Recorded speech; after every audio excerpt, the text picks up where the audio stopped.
Okay, disclosure requirements. Now, there are different types of disclosure requirements depending on whether you're an NPE, an NPO, or an FPE. So, let's remember that there are criteria to be met with before you qualify to participate as on the SSC. Then there are, for an NPO, there is registration, and then you can go for listing.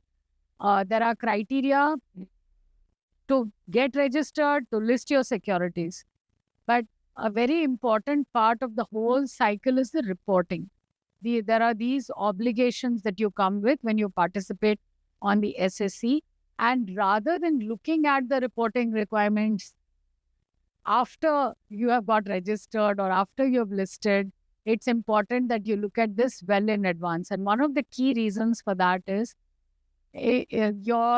we talked about credibility, we talked about using the SSC as a platform for reaching out a larger investor pool, etc. So if you're not prepared to meet with all these obligations, it will be detrimental actually to your organization. So one, it's important to know the requirements in advance. And these requirements would presuppose that you have certain systems in place in your organization. These would also presuppose that the systems are not just for organizational management, but also for meeting, for kind of disclosing about how the funds raised have been utilized. And remember that one of the important benefits or features we talked about the social stock exchange is that there's going to be robust monitoring, evaluation, and reporting. And that means that there is going to be investment of time and resources to do that. The good news is that if you look at the reporting requirements in advance, you can estimate the cost associated with it and add it actually to your fundraising document and your funding cost. I mean, the cost of your project itself. So that's how you can kind of ensure that you come up with a really robust reporting for the project and leads to satisfaction of your donors, investors. Now, if you're an NPO only registered on the SSC, remember every NPO that lists securities is of course a registered one. So this applies to all NPOs participating on the SSC. So there are annual disclosures to be made. These are, and as per the timelines and as per the parameters or matters that are already specified by SEBI, and additional matters are specified by the social stock exchanges. And remember, this is dynamic. So, and especially when the SSC is in its evolutionary state, there would be a lot of changes that will keep coming, and these would typically be notified on the respective stock exchange websites. So please track that and ensure that your annual disclosures are up to date and you have planned as per the timeline. You cannot request for extensions. These timelines have to be met. Then there is quarterly disclosure to be done.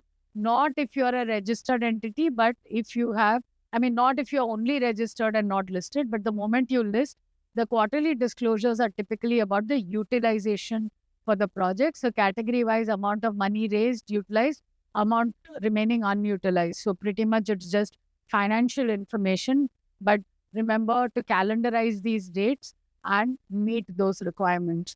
Now, as far as quarterly disclosures are concerned for FPEs, it is as per Chapter 4.5 of the LODR. Again, the annual disclosures are also as per the LODR, same chapters. Moving on to event-based disclosures. So events are basically material events that can have an impact on the planned achievement, output, or outcome. And it needs to talk about the steps you're taking to address. Now, again, please note it's already in bold. 7 days from the occurrence of such event within that. So the SSC kind of supposes that you as an organization are planning for keeping the exchange and through the exchange, your investors informed on an ongoing basis. So this doesn't apply to the only registered entities who don't have a listing. But the moment you have a listing, you need to keep the exchange informed. And policy for determination of materiality. So what is material? It is important that you create a policy document in advance. And there are various material facts. But broadly, you will know what are the things that could have an impact on your organization's outputs or outcomes, your achievement that you've planned. You would have identified these even in your risk factors on your critical path, etc. So frame a policy so that your organization is aware that on occurrence of those events, you need to kind of automatically trigger and inform the exchange. The annual impact report, we will talk about this in great detail. This is, I think, something that is unique to the social stock exchange. Impact reports are being given by social sector organizations, whether you're for profit or not for profit, to your other funders and investors. But here there are defined, SEBI has actually put out in its notification and its circulars, it has spelled out what is expected in these reports, and the exchanges would keep sharing with you from time to time various forms that will facilitate this reporting. And you would also recall that from the initial notifications that the SSC provides for impact assessment, the ecosystem of impact assessors. There are the self-regulatory organizations for taking care of these whole impact assessment tasks. There are frameworks that the SROs have already developed. The SROs are, currently you have the Institute of Chartered Accountants of India, Institute of Cost and Management Accountants of India, and Institute of Company Secretary of India. They have their own separate entities to look after this. They already get the social impact assessment forms and assessors empaneled with them. The social impact assessors actually go through a certification program by NISM to qualify to do this work. And as NPOs and FPAs, you have the privilege of appointing from that pool which firm would actually carry out your impact assessment. And my little piece of advice there is to make sure that the firm that you appoint have domain knowledge as well as experience. Of course, for the empanelment, the firm is required to have a 3-year experience, but just make sure that they are sensitized to your thematic area so that they also not just do an assessment, but also there is a feedback, value add through feedback. Okay. So let's move on. The annual disclosure by NPOs on the SSC, which have either raised funds or registered. So the moment as a social sector enterprise, an NPO, you register on the exchange, this becomes applicable. Once a year, you have to report. And these general aspects, very, very elementary, which you would be doing for anyone. I think the point to note would be something that is usually not asked, the scale of operations, which talks about employee volunteer strength. Another thing is the details of top donors or investors and details of top programs. So, and it's important, therefore, that you start tracking these at least in your financial statements and others so that you are able to identify which are your top programs and who are your top donors. And there are fairly well-defined formats available to you based on which you can actually look at those formats even before becoming a participant in the social stock exchange and make sure that you don't wait till the end of the year to kind of gather this information. We talked about all the key factors, that go into the eligibility criteria, the qualifying criteria, etc. So pretty much the reporting is on those same lines. Much of the information that you provide at the beginning for registering your NPO is what you need to kind of submit annually.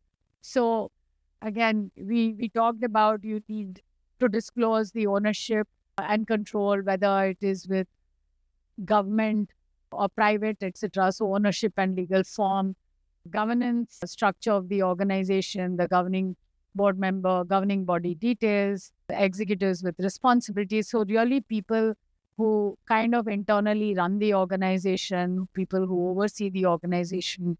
Then from it, you will see that there is constantly a reference to risk in all of the documentation and the assessment at various stages. So need to talk about potential risks and your mitigation plan. Very important, I would say, is reporting of related party transactions. You would see that this is very much there in your income tax reporting, in your audit report 10B or 10BB, even your IT return, you have this. So most of this information actually, if you take your statutory reporting to income tax, FCRA, and to your charity commissioner or ROC or your society's registrar, you should pretty much be able to obtain all that information and fill it in these formats. Then other important things are, about what kind of mechanisms you have to avoid conflict of interest and communicating critical concerns. And then if you saw, related party transaction and about ethics and conflict of interest, these are very important. Again, unlike traditional institutional investors who may be much more engaged with the organization, who come and, have conversations and kind of tease out this information from the entity, here you have to proactively report in the formats, and these are the aspects that are covered. Again, remuneration policies, stakeholder, how do you manage stakeholder grievance? Again, most organizations do this informally. You may not be actually tracking it, but would be really important to make sure that you're gathering these numbers and you have a process for that. How would you take care of compliance? So you see that in the nonprofit sector itself, now everybody talks about the increased compliance requirements and how much of people time it takes. You would be well advised to actually have a person on your team and perhaps someone on the board to specifically look at compliance management, because when you're participating on SSC, it takes you a few notches higher. No new impositions as such, but a lot of disclosures to be shared with the exchange and timely disclosures. So while you're reporting to your regulating authority, the income tax and FCRA, etc., is usually an annual cycle, or whenever there's a change that takes place. Here, the reporting is a little more detailed about how you run the organization itself and the risks and how you're managing them, all of this. So it would be good to kind of have one person in the organization look at your overall compliance to various authorities. Then again, as part of the annual disclosures, it's also important to kind of submit all the registration certificates that you would have given at the time of registration, because whether it's your tax deduction or your tax exemption or the FCRA or GST, CSR1, all of these registrations usually come with an expiry period. They require renewal. So it's important that on an annual basis, you also kind of submit these documents to the SSC. Let's look at another important aspect of annual disclosures, which is the financial aspects. So normally one would think, that on this slide, there are only 2 points. It's very light. So financial disclosures are very simple and easy. But the fact of the matter is, in the nonprofit sector, we do not have a uniform accounting standard. And therefore, whether you're a trust society, depending on the state, depending on your regulating authority, you may or may not have a format. And we also find that some organizations prepare receipts and payment account. The companies that come under, because of Companies Act accounting standards, they do prepare their cash flow statement, etc. And there's a standard independent auditors report and so on. So it's important that you go through the detailed checklist and ensure that your audited financial statements are complete and comprehensive, that you have consolidated balance sheet, income and expenditure statement, your cash flow or receipts and payment statement, and that your independent auditor's report is included. And it's also, again, very critical to point out that many organizations prepare sometimes program-wise financial statements, but do not have a consolidated financial statement. On the other hand, there are many organizations where the way the accounting statements are presented, they are not aligned to giving program-wise breakup. So if you are planning to be on the SSC, or you're already registered on the SSC, it's important to have this conversation with your accounting team as well as your auditors and make sure that your financial statements give a lot of clarity and understanding program-wise expenditure. Because even in the further reporting that we would be talking about, some of the formats actually require the organization to report on top programs, top funders, etc. So if the accounting is maintained in a systematic manner that can reflect these details, then your job is much easier.